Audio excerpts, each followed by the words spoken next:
அவே உம்முடைய வார்த்தைகளை நாங்கள் பேசும்போது ஆண்டவரே அது எங்களுடைய இருதயத்தில் பதியட்டும். ஏசப்பா, என்னை மறைத்து கொள்ளுங்க.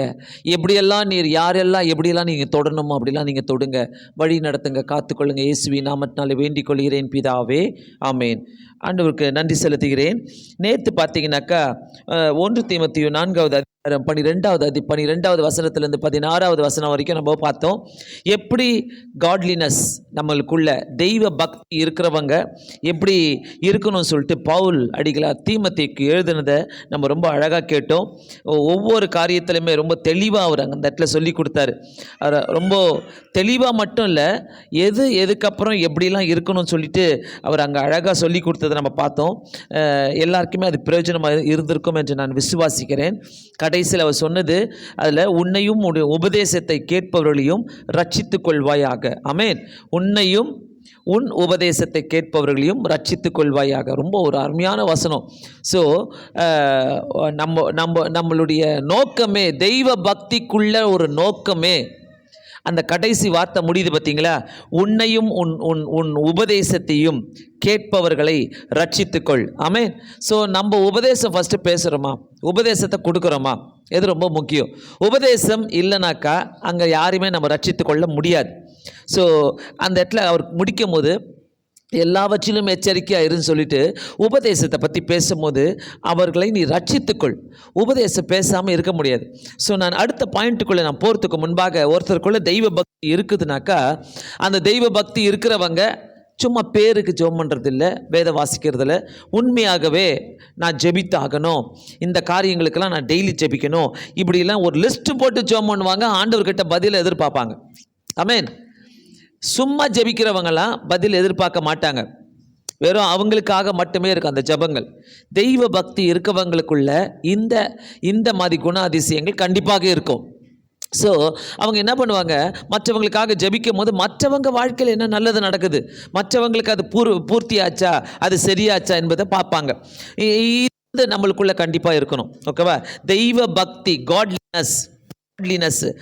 அதே மாதிரி வேதத்தை வாசிக்கும் போது சும்மா ஒரு கொஞ்சம் வசனம் எடுத்து வாசிக்கிறது, அர்த்தத்தை வாசிட்டு போகிறது, அதெல்லாம் நம்ம வச்சுக்க கூடாது. நீங்கள் எடுக்கிறீங்கனாக்கா அதை முடிக்கணும். நீங்கள் ஒரு வசனத்தை எடுக்கும் போது அதை முடிக்கணும். அந்த அந்த அந்த அதிகாரத்தை எடுக்கும் போது நீங்கள் அதை முடிக்கிற வரைக்கும் வாசிக்கணும். நாளைக்கு பாதி வாசிக்கலாம், இன்றைக்கி கொஞ்சம் வாசிக்கலாம், அப்படி வாசிக்கக்கூடாது. புரியுதா? அதுதான் ஒரு தெய்வ பக்தி. ஏன்னா நீ பைபிள் வாசிக்கிறத சாத்தானுக்கு பிடிக்காது. காட்லினஸ். நீ பைபிளை வாசித்து நிறைய கற்றுப்ப. நீங்கள் நிறைய பைபிள் வாசித்தாலே வித்தியாசமாக இருப்பீங்க, வித்தியாசமாக பேசுவோம், வித்தியாசமாக இருப்போம், வித்தியாசமான முறையில் நம்ம எல்லாத்தையும் நம்ம யோசிப்போம். ஏன்னா ஏதோ ஒன்று நம்ம செஞ்சிட்ருக்குறோம். ஏதோ நிறைய பைபிளை வாசிக்கிறோம். நிறைய பைபிளை வாசிக்க விட மாட்டான் சாத்தான், விடவே மாட்டான். நீங்கள் உட்காந்து ஒரு 5 அதிகாரம் வாசிக்கணும், ஒரு 10 அதிகாரம் வாசிக்கணும்னாக்கா சாத்தான் விடவே மாட்டான். ஆனால் நான் வாசிக்கணும். எப்பொழுதுமே வேதத்தை எடுத்து, நிறைய பேர் நான் பார்த்துருக்குறேன், வெளியில் இந்த தள்ளு வண்டியில் வாழைப்பழம் விற்றுட்ருப்பாங்க, டீ கடையில் இருப்பாங்க, ஆனால் கையில் பார்த்தீங்கன்னா பைபிள் வச்சிட்ருப்பாங்க. எப்படி அது? அவங்க ஒரு பெருமைக்கு வைக்கல. அவங்க அந்த பைபிளை வச்சிருக்கிறதுனால யாரோ வந்து அவங்களுக்கு 1,00,000 ரூபாய் தரப்போகிறதில்ல, சர்டிஃபிகேட்டை தரப்போகிறதில்ல. ஆனால் தன்னை இந்த வேதத்தை வச்சு இந்த உலகத்திலேருந்து எப்படி தன்னை ப்ரொடெக்ட் பண்ணிக்கலாம், தன்னை எப்படி பாதுகாத்து கொள்ளலாம், வீணான வார்த்தைகளிலிருந்து, வீணான காரியங்களிலிருந்து என்னை நான் எப்படி பாதுகாத்து கொள்ள முடியும் என்று சொல்லி கையில் வேதத்தை வச்சு வாசிக்கிறாங்க. இதை கேட்டால் போதும், இந்த வார்த்தையை கேட்டால் போதும், இந்த வார்த்தையை நான் வாசித்தனா போதும் அப்படின்ற ஒரு முடிவில் அவங்க இருக்கிறதுனால தான் தெய்வ பக்தி நம்மளை வேதத்தை வாசிக்க வைக்கிறது. தெய்வ பக்தி இல்லைனாக்கா நம்மளால் அதிக சாப்டர்ஸை வாசிக்க முடியாது, அதிக அதிகாரங்களை நம்ம வாசிக்க முடியாது. தெய்வ பக்தி.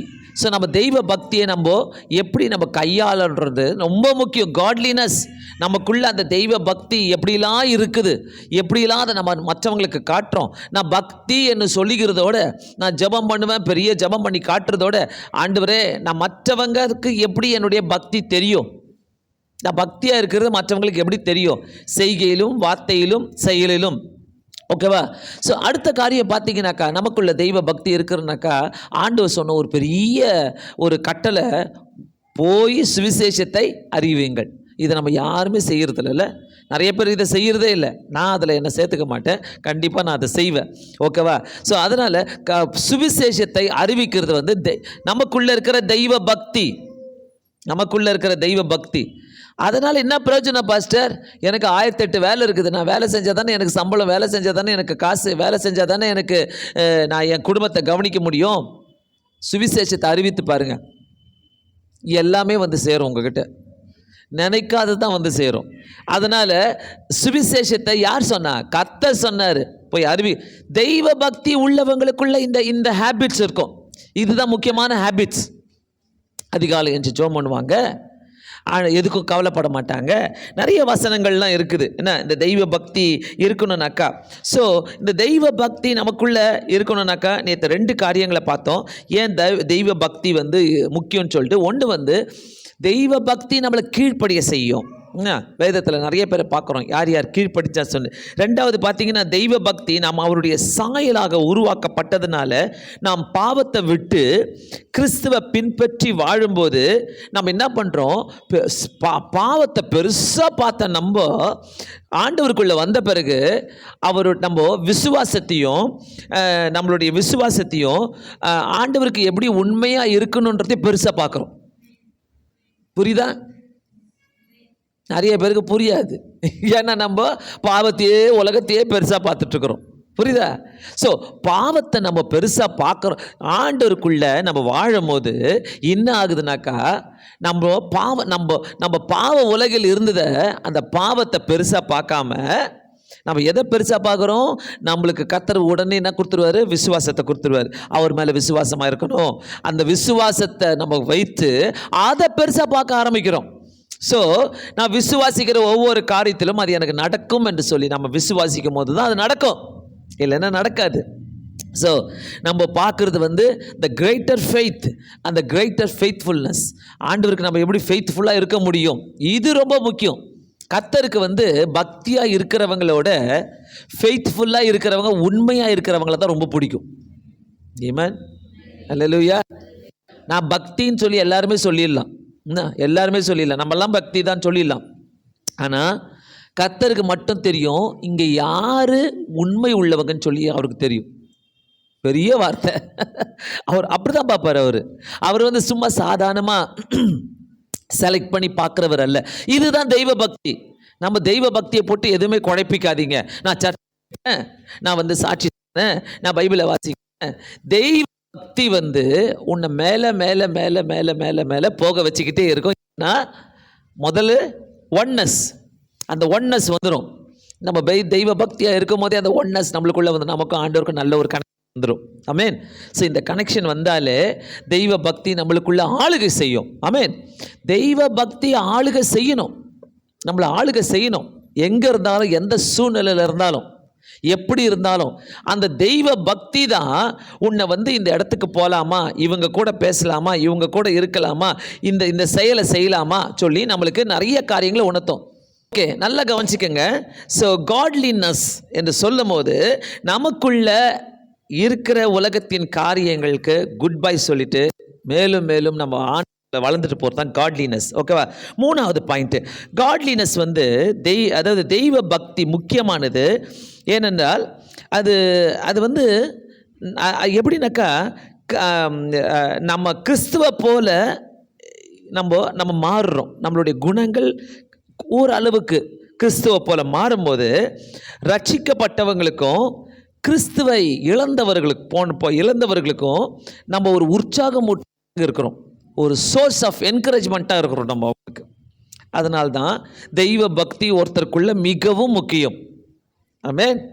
ஸோ நீங்கள் ஒரு இடத்துக்கு போகிறீங்கனாக்கா, ஒரு கும்பலில் சேர்றீங்க, எங்கேயோ ஒரு இடத்துக்கு போகிறீங்க, நீங்கள் ஒரு வித்தியாசமானவர்களாக இருக்கிறீங்கன்னு என்பதை காட்டுவதற்கு நீங்கள் மட்டும் எப்படி இப்படி இருக்கிறீங்கன்னு என்ற ஒரு கேள்வி உங்களுக்குள்ள வரணும்னாக்கா, நீங்கள் ரட்சிக்கப்பட்டிருக்கிறீங்க.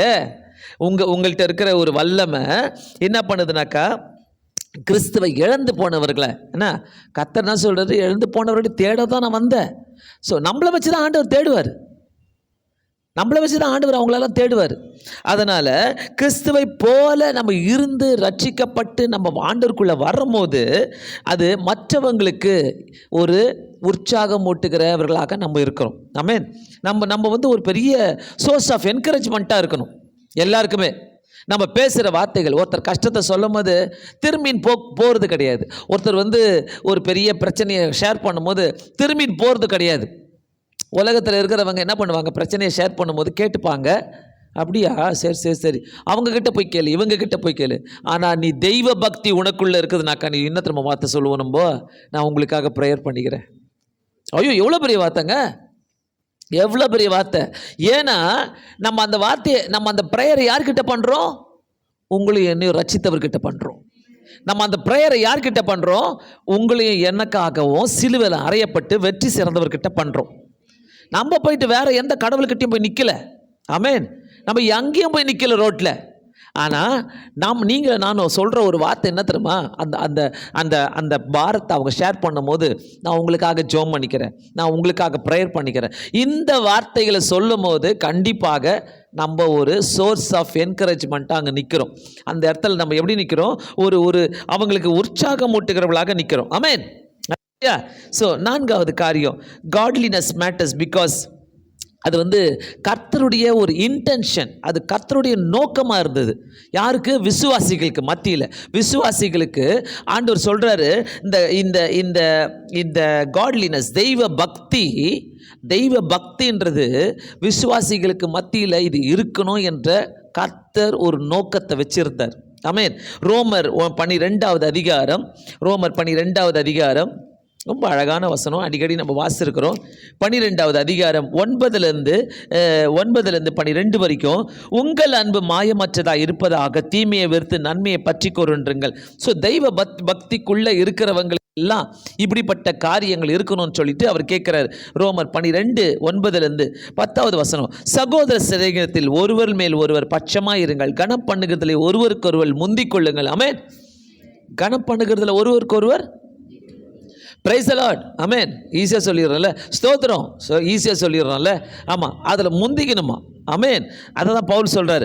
அடுத்தது 11வது வசனம் பாருங்க, தெய்வ பக்தி நமக்குள்ளே இருக்குதுனாக்கா அசதியாக இராமல், ஆமென், அசதியாக, சாத்தான் செய்கிற ஒரு பெரிய டெக்னிக்கை உனக்கு அசதியை கொடுத்துருவான், டயர்டை கொடுத்துருவான், எல்லாத்தையும் கொடுத்துருவான்.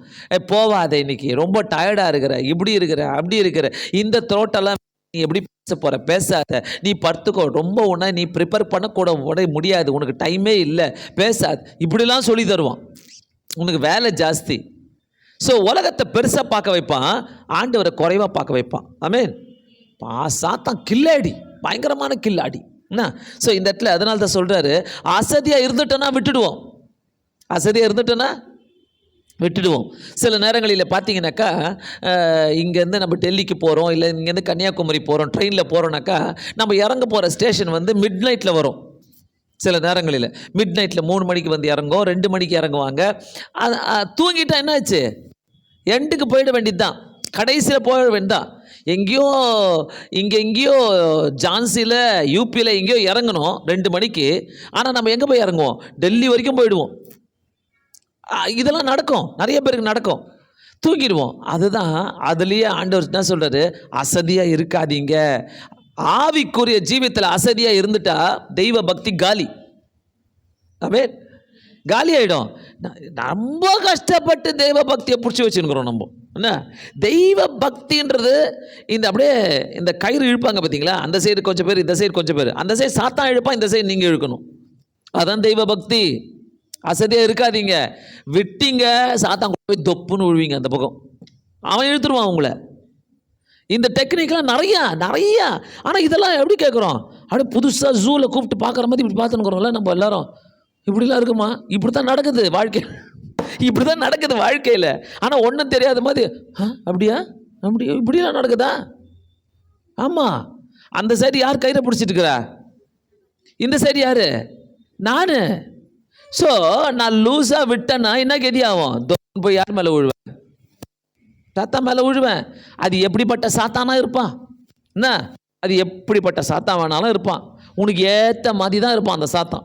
நீ அசதியாக இருந்துட்டனாக்கா உனக்கு ஏற்ற சாத்தான் தான் அங்கே வந்து நிற்பான் கயிறு பிடிச்சிக்கிட்டு. 2 டக்கஃபார் பண்ணலாம் இப்போ. யாருக்குன்னு, யார் நீயா நானான்ட்டு. என்ன நீ விட்ட தொப்புன்னு போயிட்டு யார் மேலே விழுவ? ஆமாம், இதை ஞாபகம் வச்சுக்கோங்க. இந்த இந்த இந்த ஐடியாவை ஞாபகம் வச்சுக்கோங்க.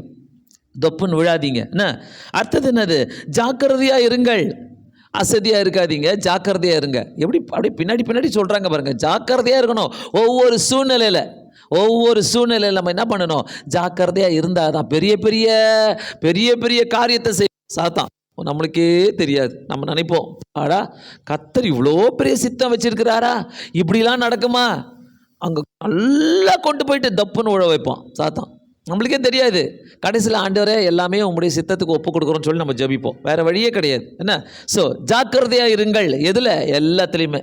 எல்லாத்துலேயுமே யோசிக்கிறதுல, செய்யறதில்ல, பேசுறதில்ல, எல்லாத்துலேயுமே நம்ம ஜாக்கிரதையாக இருக்கணும். ஆவியிலே அனலாக இருங்கள். எப்படி? பக்கத்தில் அனலை 2 விறகை வச்சுக்கிட்டு அப்படியே அனல் மூட்டிக்கினே இருக்கணுமா? இல்லை, நோ. புரியுதா? ஆவியில் அனலாக அப்போ எப்படி இருப்போம்? சுறுசுறுப்பாக இருப்போம். தெய்வ பக்தி உனக்குள்ள இருக்குதுனாக்கா எப்படி இருப்ப? இது மாதிரியா? சுறுசுறுவத்தி மதி சு கட் கட் கட் சு என்ன சுறுசுறு மத்தி இல்லை, புஸ்வான மதி. ஆவியிலே அனலாக இருக்கணும். என்ன பற்ற வச்சோன்னா அது எப்படி பறக்குது? எப்படி புஸ்ஸுன்னு ஆயிடுதுல்ல. அந்த மாதிரி ஆவியில் நம்ம எப்பவுமே எனக்குள்ளாக நான் என்கரேஜ் பண்ணிக்கிட்டே இருக்கணும். யாரோ பாஸ்டர் வந்து உன்னை பார்த்து என்ன எப்படி இருக்கிற, நல்லா இருக்கிறீங்களா, ஜெபிக்கிறீங்களா, நான் உங்களுக்காக ஜெபம் பண்ணுறேன், அது வரைக்கும் காத்துனுக்காதீங்க. நீங்கள் இன்னொருத்தருக்கு சொல்லுங்கள். உனக்கு இருக்கிற தெய்வ பக்தி இன்னொருத்தர் சொல்லட்டும், இன்னொருத்தருக்கு போய் சொல்லட்டும். ஐயோ இன்னைக்கு நான் ரொம்ப down, blue day, black day, green day, red day, no day. ஓகேவா? எவ்ரிடே ஆவியிலே அனலாக இருக்கணும். ஆமேன். No blue day, black day. ஓகேவா? Everyday white day. ஆமேன். Everyday yes. ஆவியிலே அனலாயிருங்கள். இது ரொம்ப முக்கியம். ஜெபம் பண்ணும் போதே கிளாக்கை பார்த்துக்கிட்டு போகிறது. அப்போ ஒரு 4 மணியா, சரி ஒரு 4:30க்குள்ளே முடிச்சிடலாம். அது அந்த அனலே இருக்குது. அந்த அனலை ஆண்டவருக்கு வேணவே வேணாம். நீ பேச ஆரம்பிச்சுன்னா உனக்கும் ஆண்டவருக்கும் போயிட்டே இருக்கணும். என்ன அதான் இன்னொன்று இருக்குது. நம்மளுக்கு மனசுக்குள்ளே ஆண்டவர் வந்து 2 காரியங்களை வச்சுருக்கிறார். ஒன்று வந்து அவர்கிட்ட பேசினுப்போம், இன்னொன்று பேக்கில் வந்து வேறு யார்கிட்ட பேசினுப்போம். ஹலோ, இருக்குதா? நடக்குதா? நடக்குது. நமக்குரியதெல்லாம் சொல்லிடுறாங்களே. ஆவியில் அனராக இருந்தால் ஒருத்தர்கிட்ட மட்டும்தான் பேசுவோம். யார்? அவர்கிட்ட மட்டும்தான் பேசுவோம். பின்னாடி யார்கிட்ட பேசினுக்க மாட்டோம். கடைக்காரர்கிட்ட போயிட்டு அந்த காயை வாங்கணும், இந்த இந்த இந்த இந்த சர்க்கரையை வாங்கணும், ரேஷன் கார்டுக்கு போயிட்டு முன்னாடி ஆண்டவரை இதை செய்யுங்க, ஆண்டவரை இதை பண்ணுங்க, ஆண்டவரை. பின்னாடி வந்து ஆமாம் இப்போ போயிட்டு அங்கே இது செஞ்சிடணும், இப்போ போயிட்டு அதை பண்ணிடணும், இப்போ போயிட்டு நல்லா கேள்வி கேட்கணும். இது கொஞ்சோன்னு ஃபோன் பண்ணுறேன் பாரு. புரியுதா? முன்னாடி ஆண்டவர்கிட்ட, பின்னாடி மைண்டில் யார்கிட்ட? பிசாசு உங்க கூட பேசிட்டு இருப்பான். விடாத, ஃபோன் பண்ணி நல்ல 4 கேள்வி கேளுன்னு சொல்லுவான். அதுக்கு என்ன பண்ணுவான்? அவசரமாக ஜெபத்தை இயேசுவின் நாமத்தினாலே வேண்டிக் கொள்கிறேன் பிதாவே ஆமென். உடனே ஃபோன் ஃபோன் எடுத்துன்னு கொஞ்சம் ஞாபகம் இருக்குதா? அறிவு உனக்கு எப்படி இருக்குது? இது ஆவியில் அனலா? ஹலோ, இந்த ஜெபம் மேலே போயிருக்குமா? ஹலோ, போவாது, ஜென்மத்துக்கும் போவாது. இப்படிலாம் கெட்டதெல்லாம் சொல்லாங்க பாஸ்டர். கெட்டதே கிடையாது, இதான் உண்மை. ஆவியில் நம்ம அனலாக இருக்கிறோம்னா முன்னாடி ஒரு மைண்டில் ஆண்டவருக்கும் பின்னாடி ஒரு மைண்டில் பிசாசுக்கும் பேசி நிற்க கூடாது. ஆமென். உண்மை சொல்லுங்க. இந்த கிறிஸ்மஸ் நியூ இயர் டைமில் யார் உண்மையாக ஜெபம் பண்ணீங்க? நான் அந்த நாள்லலாம் எப்போவுமே சொல்லினே இருப்பேன், இந்த பக்தியாக இருங்க, இந்த பண்டிகை நாளில் பக்தியாக இருங்க. என்ன ட்ரெஸ் போட்டுக்க போகிறோம், இதை பின்னாடி வந்து ஆண்டவரே நல்லா கிறிஸ்மஸ் கொண்டாடின ஆண்டவரே, சூப்பராக போன ஆண்டவரே, அங்கெல்லாம் நாங்கள் நல்லா போயிட்டு ஊழியெல்லாம் செய்யணும். பின்னாடி வந்தப்பா இந்த கமல் போட்டுக்கலாமா, அந்த கமல் இல்லை அதை போட்டுக்கலாமே, இதை போட்டு பின்னாடி. ஹலோ, உண்மை தானே? இந்த மாதிரி மைண்ட் இருக்குதா இல்லையா? உண்மை பேசிகிட்டு இருக்கிறேன். காட்லினஸ் என்ன, தெய்வ பக்தினா இதுதான். அந்த நாட்களில் நான் முக்கியமாக நான் ஜெபிக்கிறேன், உட்காந்துருவேன் 1ஆம் தேதியே. அதனால பேக்டாக வச்சுருப்பேன். அந்த 1ஆம் தேதியை உட்காந்துக்கிட்டு ஆண்டவர்கிட்ட சொல்வேன், இந்த பண்டிகை நாளெலாம் நான்லாம் மாற மாட்டேன் ஆண்டவரே, நான் மாற மாட்டேன். இல்லை நான் ஜெபம் பண்ணுவேன், உங்களுக்கு இந்த டைமை நான் கொடுத்துருவேன். இல்லைன்னா என்னால் எங்களாலலாம் வந்து பிரசங்கெல்லாம் பண்ண முடியாது. ஸோ இந்த ஷாப்பிங் போகணும், அந்த ஷாப்பிங் போகணும், ப்ரோக்ராமே ஓடினுக்கோங்க. தெய்வ பக்தின்னு சொல்லிட்டு ஆண்டவர்கிட்ட பேசிக்கிட்டு பின்னாடி ப்ரோக்ராமே ஓடினுக்கும். ஹலோ, தயவு செய்து இந்த கோவத்தையோ இந்த ஒரு பெரிய எரிச்சலையோ இப்படிப்பட்ட வார்த்தைகளையோ மனசுக்குள்ள வச்சுக்கிட்டு நம்ம ஓட்டினா அது தெய்வ பக்தி கிடையாது. ஆமென். எனக்கு என்னத்துக்கு தெரியல, இந்த வார்த்தையெல்லாம் கொடுத்துட்றாரு ஆண்டவர் என்ன. ஸோ ஆவியிலே அனலா இருங்கள். ஆவியில அனலா இருந்துக்கிட்டே தான் இருக்கணும். இந்த இந்த இந்த இந்த இந்த 6 நாள் பாருங்களேன், எல்லாம் பாருங்களேன், அப்படியே மறந்து ஒன்லினஸ், கிரேட்னஸ், குட்னஸ், காட்லினஸ், ஆல் தான். ஆண்டவரே அப்பா பயங்கரமாக பேசுகிறீங்க ஆண்டவரே. அந்த ஞாயிற்றுக்கிழமை வரும் பாருங்க, அந்த சனிக்கிழமை உபவாச ஜபம் முடிஞ்சோன்னு டப்பு டப்பு டப்புட்டு எல்லாத்தையும் அவுத்து போட்டு ஐயோ பயங்கரமாக பேசினார், தொடப்பட்டேன், இப்படிப்பட்டேன், அப்படிப்பட்டேன். அடுத்த வாரம் பார்த்தீங்கன்னா சட்டை பண்ண மாட்டீங்க. அந்த தெய்வ பக்தியே இருக்காது, எங்கே போச்சுன்னே தெரியாது. ஈஸியாக கண்டுபிடிச்சிடலாம், இது அவுட்ரா, இது அவுட்டு, இதுட்டு பேசிக்க கூடாது, ரொம்ப வச்சுக்க கூடாது அப்படின்னு ஓரம் ஒதுங்கி போயிட வேண்டியது தான். ஏன்னா நம்ம கெடுத்துக்கூடாதுல்ல, நம்ம அனலாக இருந்துகிட்டே இருக்கணும். ஸோ அதனால் கொஞ்சம் இந்த மெயின்டெனன்ஸ்லாம் பார்க்கணும்.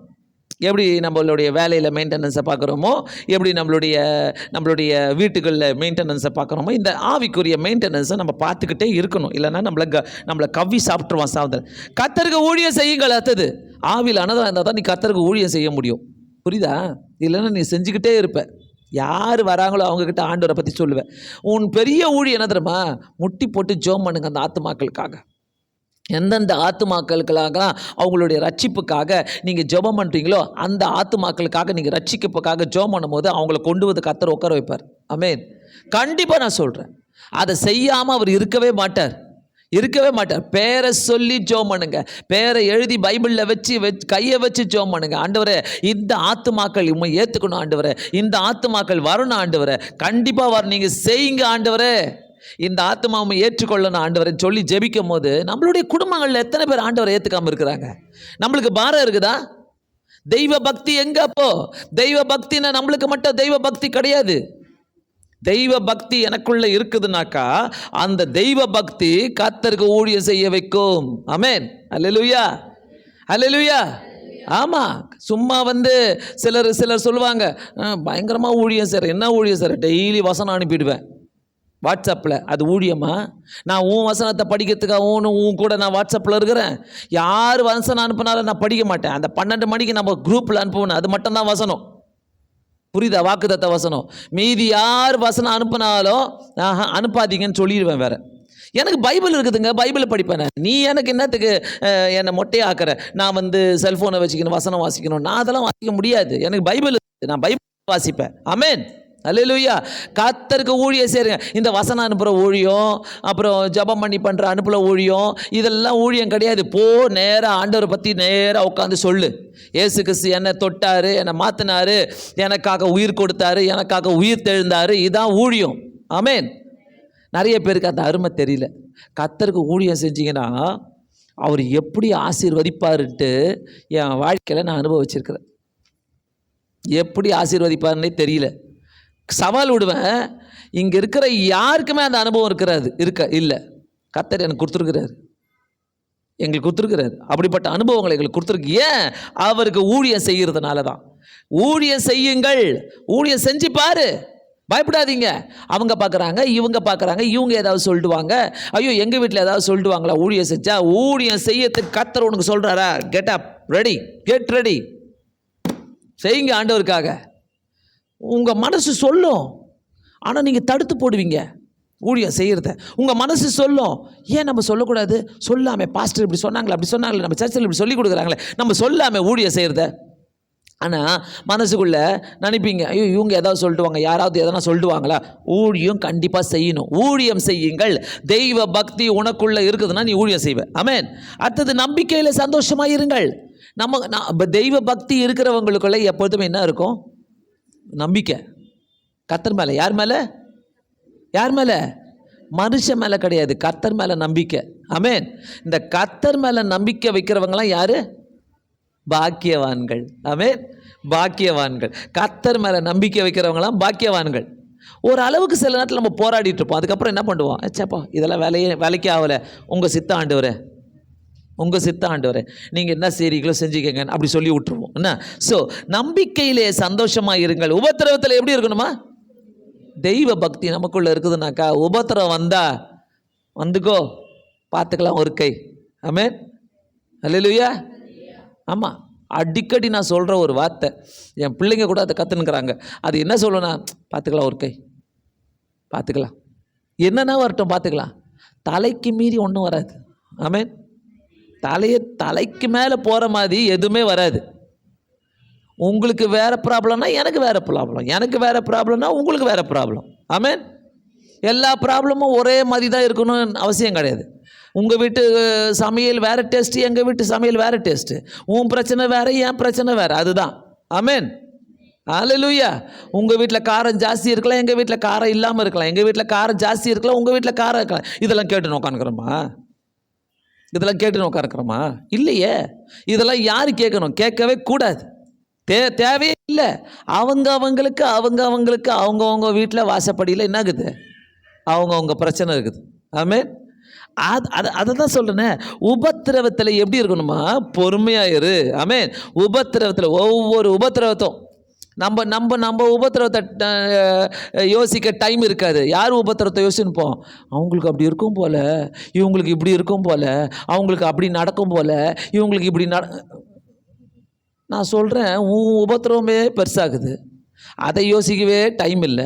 இன்னும் பத்தாக்குறைக்கு அவங்க பக்கத்து வீட்டு யோசனையும் என்ன, சொந்தக்காரங்களுடைய உபத்திரம், எல்லார் உபத்திரவத்தை யோசிச்சுட்டு உட்காந்துக்கிறோம். எதுக்கு தேவையில்லை. ஆனால் கர்த்தர் நம்மளுக்கு சொல்லித்தராரு, தெய்வ பக்தி உள்ளவங்க சொல்லித்தர, உனக்கு தெய்வ பக்தி இருக்குதுன்னா உன்னுடைய உபத்திரவத்தில் பொறுமையாக இருங்க. ஆமென். அதுக்காக ஜெபம் பண்ணுங்க. அந்த உபத்திரவத்தை பார்த்து ஓடக்கூடாது, அந்த உபத்திரவத்தை பார்த்து கலங்கி போகக்கூடாது, அந்த உபத்திரவத்தை பார்த்து ஐயோ ஒன்றுமே இல்லையே.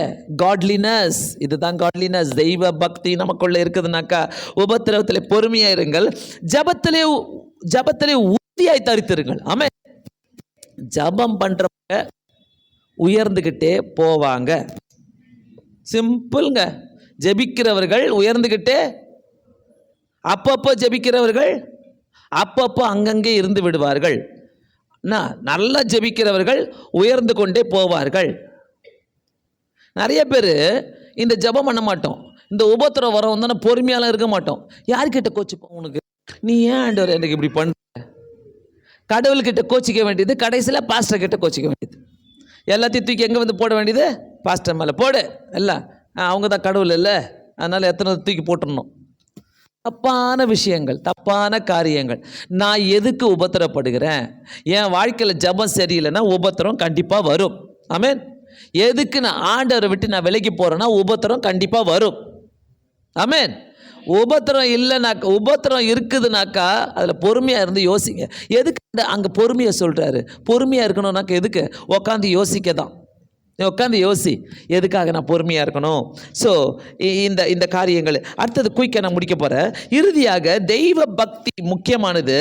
ஏனென்றால் கிறிஸ்துவை பின்பற்றினவர்களின் ஒரு குறிக்கோளாக இருக்க வேண்டும். டைட்டஸ், தீத்து 2வது அதிகாரம், தீத்து 2வது அதிகாரம் 11லேருந்து 14வது வசனம் வரைக்கும் பார்க்கலாம். அதாவது தெய்வ பக்தி ஒரு ரொம்ப முக்கியமானது. அது கிறிஸ்துவ பின்பற்றுகிறவர்களுக்கு ஒரு கோலாக இருக்கணும், ஒரு குறிக்கோளாக இருக்கணும். தீத்து 2வது அதிகாரம் 11லேருந்து 14 வரைக்கும் பார்க்கலாம். ஏனெனில் எல்லா மனுஷருக்கும் ரட்சிப்பை அளிக்கத்தக்க தேவ கிருபையானது பிரசன்னமாகி நாம் அவபக்தியையும் லௌகீக இச்சைகளையும் வெறுத்து தெளிந்த புத்தியும் நீதியும் தெய்வ பக்தியும் உள்ளவர்களாய் இவ்வுலகத்தில் ஜீவனம் பண்ணி. ஆமென். இந்த வசனத்தை போய் திருப்பி படிங்க. அதாவது நமக்கு தெளிந்த புத்தி இருக்கணும். இன்னைக்கு ஒரு புத்தி, நாளைக்கு ஒரு புத்தி, நாளன்னைக்கு ஒரு புத்தி, அடுத்த வாரம் ஒரு புத்தி. தெளிந்த புத்தி இருக்குதுனாக்கா தெய்வ பக்திக்குள்ளே இருப்போம், எல்லாத்தையும் நல்லா இருப்போம். தெளிந்த புத்தி இருக்குதுனாக்கா நமக்குள்ள ஒரு ஒன்னஸ் இருக்கும். நமக்கும் ஆண்டவருக்குள்ள ஒரு ஒன்னஸும், எனக்கும் ஆண்டவருக்குள்ள ஒரு ஒன்னஸ் இருக்குதுனாக்கா மற்றவங்க கூட அந்த ஒன்னஸ் இருக்கும். புரியுதா? ஸோ தெளிந்த புத்தி எனக்கு இருக்கணும். நீதியும் தெய்வ பக்தியும் உள்ளவர்களாக இருந்து நாம் நம்பி இருக்கிற ஆனந்த பாக்கியத்துக்கு மகா தேவனும் நமது இரட்சகருமாகிய இயேசு கிறிஸ்துவினுடைய மகிமையின் பிரசனமாகத்துக்கு எதிர்பார்த்து கொண்டிருக்கும்படி நமக்கு போதிக்கிறது.